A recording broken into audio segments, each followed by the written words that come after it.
Hey, Gerry, it's great to see you. Good to see you, Mark. I really appreciate the time of you participating in what is this our leadership series, which is keeps growing. It's kind of amazing, but it's exciting that because we're getting insights and perspectives from people like yourselves, which our business audience is loving. So thank you so much for your time. Could you start by just telling everybody who you are? I'm Gerry Weber. I'm the immediate past CEO of a company called Solidarity, a green fine salad company. We operated restaurants in Denver, Colorado, and we're in the process of acquiring a chain of 110 salad restaurants, primarily located in the Northeast. Unfortunately, the funding for that didn't materialize, so I'm now looking for the next opportunity. I spent many years working with serial entrepreneurs in Canada, Murray Koffler, Shoppers Drug Mart, and here in the States with Wayne Huizenga at Blockbuster, AutoNation, Nation's Rent, the Panthers, the Marlins, the Dolphins, and a host of other stuff that we did. Which is awesome. And hey, go Dolphins, 1-0, right? Yeah, exactly. It's an auspicious start. Yeah, but hey, what a way to go. It was impressive. Yeah, you got a young team, a hungry team, so Yeah. I think that bodes well. Yeah, I love it. It's about time. Well, this is the leadership series, so why don't we start out, and you've had a lot of experience in this, giving us a brief definition or your perspective of what leadership really is. Well, I think leadership is really the ability to create a compelling vision for a business or an enterprise and have other people believe in that vision and make it their own. And I think leadership, the essence of leadership, is leading by example, of being out there and inspecting what you expect, but also making sure that you're visible, you're accessible, that you're a part of the process. I see too many leaders that insulate themselves, and I find that troubling. I think the key to leadership is I don't think leadership is given to you. You earn it, and you earn it from the people you work with. So you may come in a position, but people will quickly figure out whether you can walk the talk and talk the walk. So it's just something you've got to be able to get out there, meet with people. I'm a great believer in managing by wandering around. I don't like being stuck in the puzzle palace, as I refer to it. I enjoy getting out, and while being with the people who actually make things happen, wherever it may be, in a factory, in the field, on the playing field, is setting an example for them that they can follow. It's interesting when we do a lot of our executive searches. I get executives saying, how can I really tell if he's a great leader, and what's the way I can find out? And the word trust constantly is being discussed, and in many ways you're describing developing a trusting relationship in everything you're saying. Well, one of the things, when I was the CEO of Lady of America Franchise Corporation, which I was brought in by Trivest Partners to do a turnaround of that company. It was a very troubled business. 27 class action lawsuits was just one part of it. But I came up, and this was a franchise company, I came up with an acronym called FIT, F-I-T-T. And the F stood for fun, the I for integrity, one T for teamwork, and the other one for trust. And if you have those elements going for you, you're going to do well. In a franchise business, in a company-owned business, if you can get that FIT formula in place, you're way ahead of the game. It's interesting. I just looked away a little bit. I was reading the Wall Street Journal yesterday in Boston before getting ready to leave, and Richard Branson wrote a book on the Virgin Way, which in itself, the title always gets you. But I'm on the Virgin diet right now. You're on the Virgin diet. He talks. He talks a lot about the importance thing, like obviously being a good listener, and again, having vision and whatnot. But he also talks about being out there and developing trusted relationships, with everybody. And I remember the day way back when the CEO wouldn't even think of going into the manufacturing facility and walking around talking to people. It's something I grew up with. It's something that I've done I have a basic philosophy, and that is to seek to be understood before seeking, or seek to understand before seeking to be understood.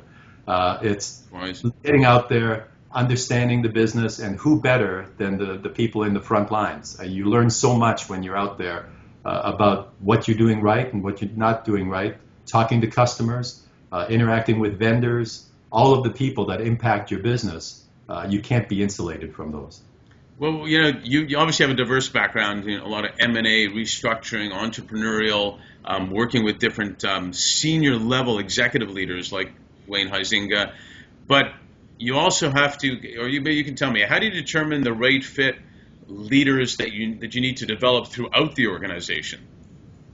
Well, really, the key to it is understanding what your needs are. So you have to have an assessment of what your needs are. And then once you've evaluated your needs, what are the skill sets needed to accomplish the tasks?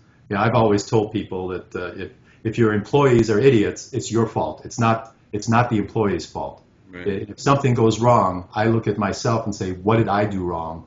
Did I not hire the right person for the job? Did I not give the proper direction in terms of what it is we expected, or didn't provide them with the compelling reason to do what needed to be done?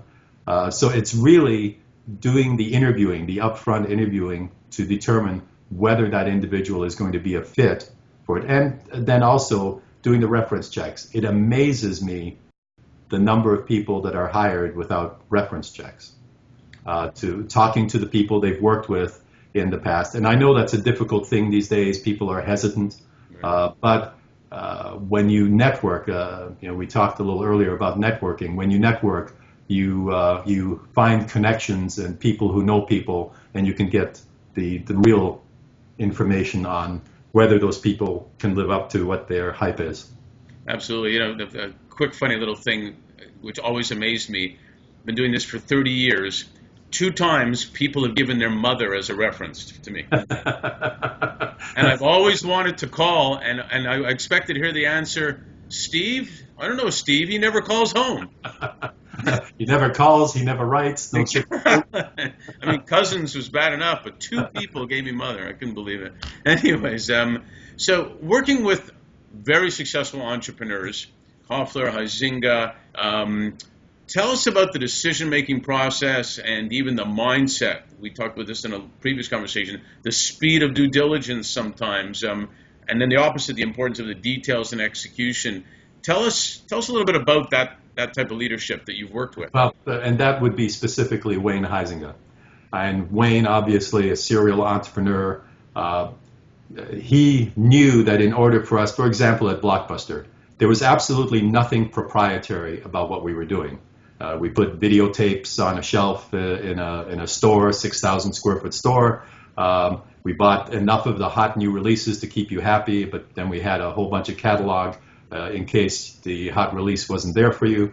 But the key to our success was the speed of our growth. It was getting out there, occupying the ground. And to do that, we needed to build a solid team.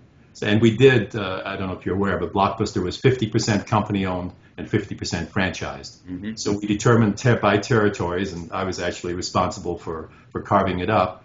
Certain areas were franchised, certain areas were company-owned locations, and we just occupied the ground. We were opening, at our peak, 400 brand new locations a year. And on top of that, we were acquiring the major videos, the video emporiums, the movie libraries, right, et cetera, all over the country, Movies to Go in St. Louis, and it just goes on, and converting those to Blockbuster as well. So we had a mission, and the mission was to occupy the ground, much kind of the foot soldiers landing in France. You need to get out and occupy the ground and be the first one there. And we were the first one. When we ended up selling to Viacom, we were still 100 times larger than the next closest competitor. Jeez. Because we occupied the ground. We got the prime real estate. So there was, Wayne set the tone. He also set the tone for a work ethic. I tried for years to get in earlier than him and leave later than him, and it was absolutely impossible. I think he lived there, frankly. And Wayne used to have a saying that if you're not going to come in on Sunday, don't bother showing up on Monday. So there was a serious work ethic, but he led by example. He was there. But he also let us, the people that he hired, do our jobs. He didn't interfere, but he was always there for us. I always used him as a sounding board.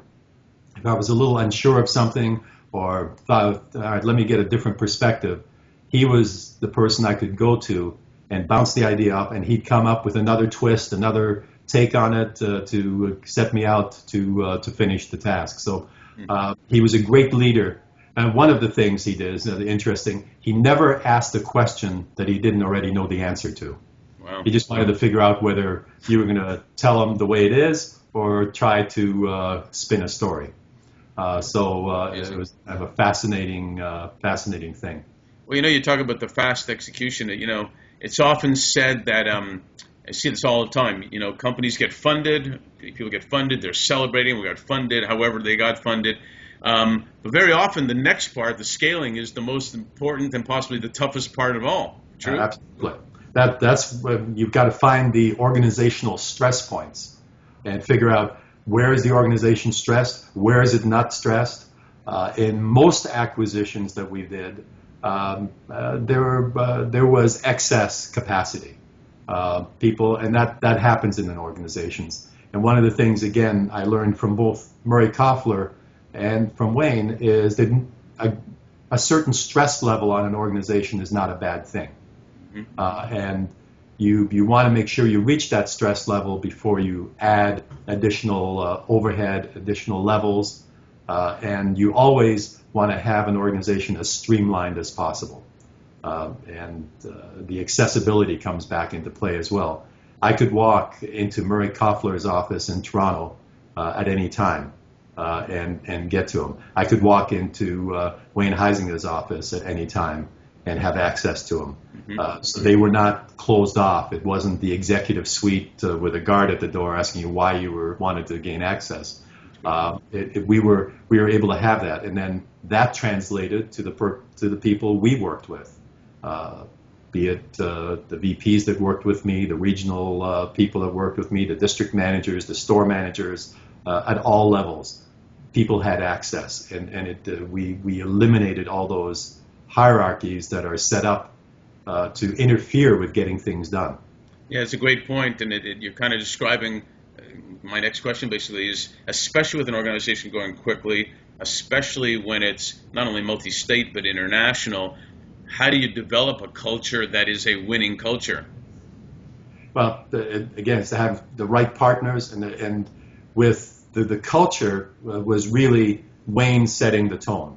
Wayne was there setting the tone for us. He set the culture that we were going to win. One of his other favorite expressions was that we weren't smarter than anybody else. We just worked harder. So I think he was pretty smart too. Yeah, I grant him that as well. But he said, we're just going to work hard. We're going to make sure that we know what it is that we need to do. So the plan needs to be articulated to everyone, and then the follow through to that plan. It's about motivating people, aligning all the interests. But we also aligned ourselves with great people on the international scale. To open up in Japan, for us to go over there, the learning curve would have been tremendous. So we hooked up with Den Fujita in Japan, who was the McDonald's, Office Depot, and Toys R Us franchisee for developer for Japan. Well, he took on Blockbuster. He already had all the relationships set up with vendors, with real estate, etc. He was able to develop Japan 10 times faster, if not more, than we would have been able to do it. In Italy, today it may not have been the wisest choice, but we aligned ourselves with Berlusconi, who ended up, who's now. I knew you were going to say that. But he was a mogul in the entertainment industry, and again, he hit the ground running. We articulated our vision to him, how we were going to do it. In Israel, Leon Koffler, who was Murray Koffler's son, had a chain of pharmacies called Super Farm. I went over there, met with Leon. We went back a long ways, and he executed. And he also had Tower Records, so it all fit in. So we had in France Canal Plus, so we aligned ourselves with people who could get it done. And what we did in English-speaking countries, in Australia and Canada, etc., we occupied those ourselves because there weren't the same barriers to entry. We could speak the same language, we could communicate, and the bureaucracies are pretty similar to our bureaucracies. Right. Well, the return on investment of getting the best talent is always worth it.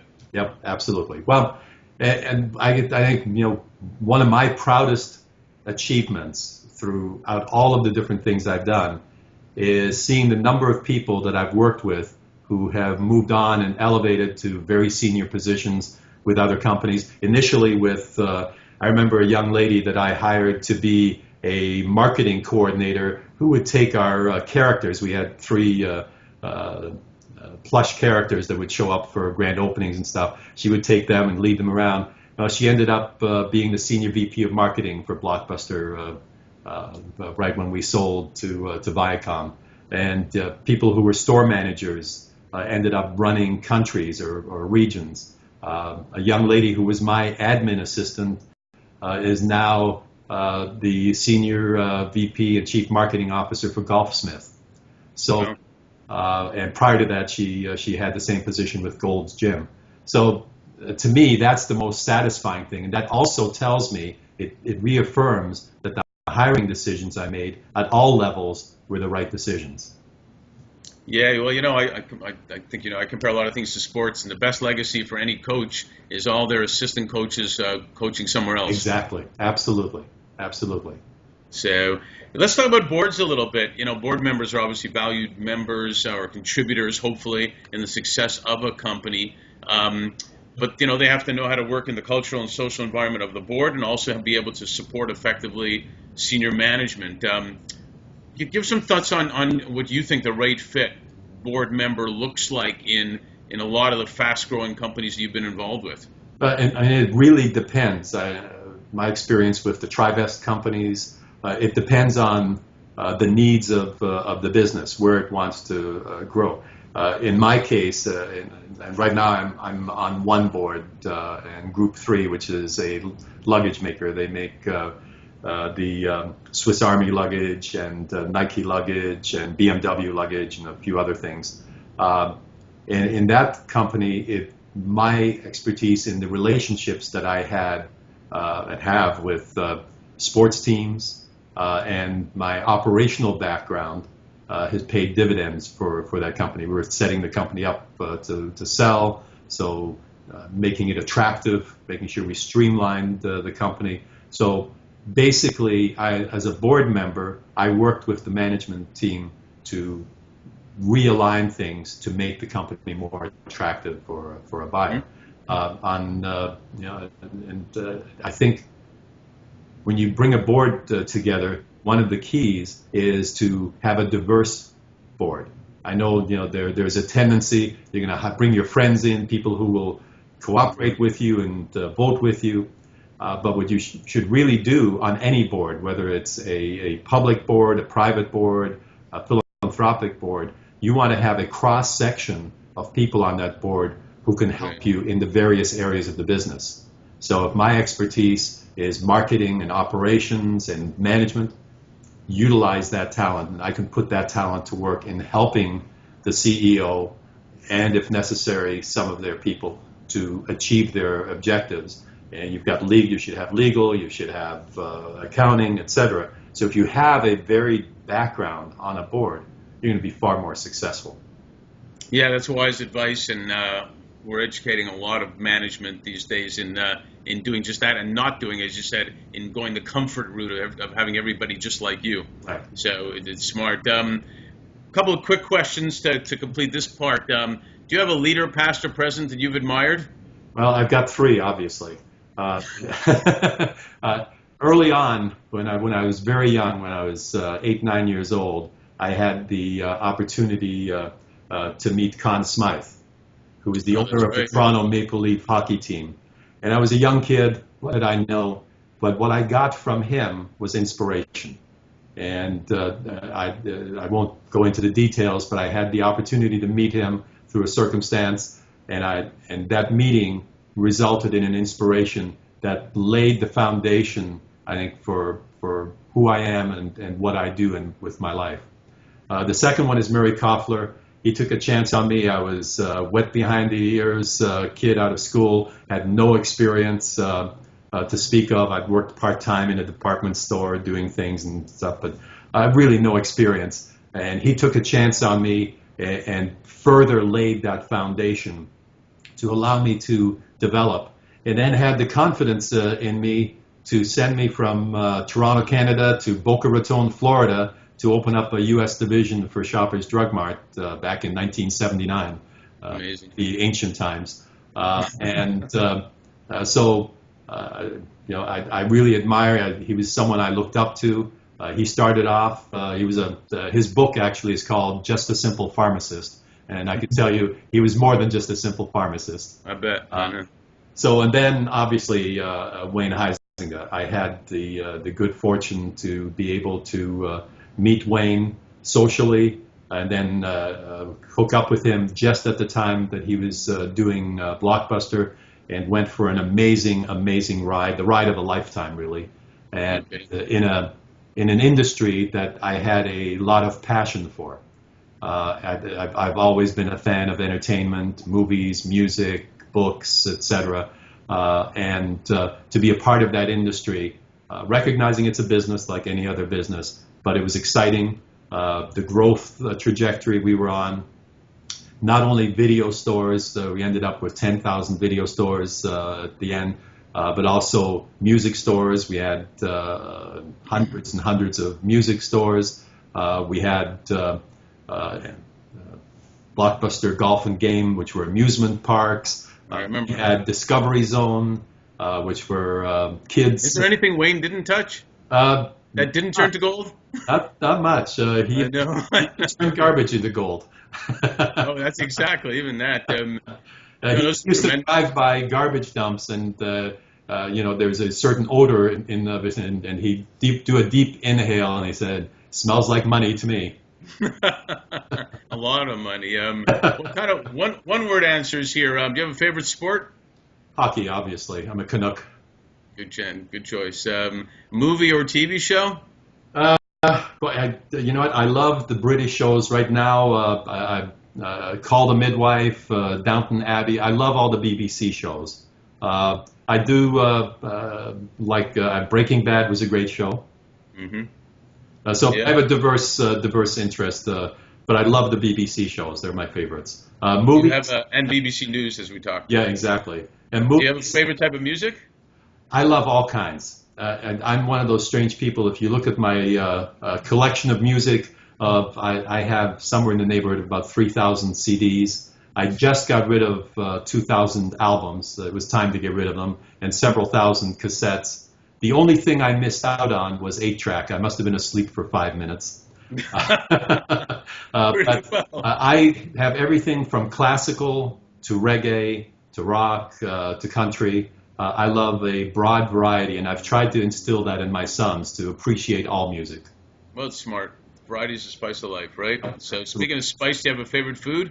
Living down here, obviously being of German heritage, I love German food, but I have a very strong fondness for Cuban food. Well, have you seen that movie Chef? Ropa Vieja is my favorite. Oh, fantastic. Have you seen that movie Chef? No, not yet, but it's high on my list. Awesome. Yeah. Awesome movie. Hey, listen, Gerry, it's been a delight, a real pleasure. I thank you so much for your time. Thank you for having me. It's been delightful. And we'll talk to you again soon. All right. Thank you.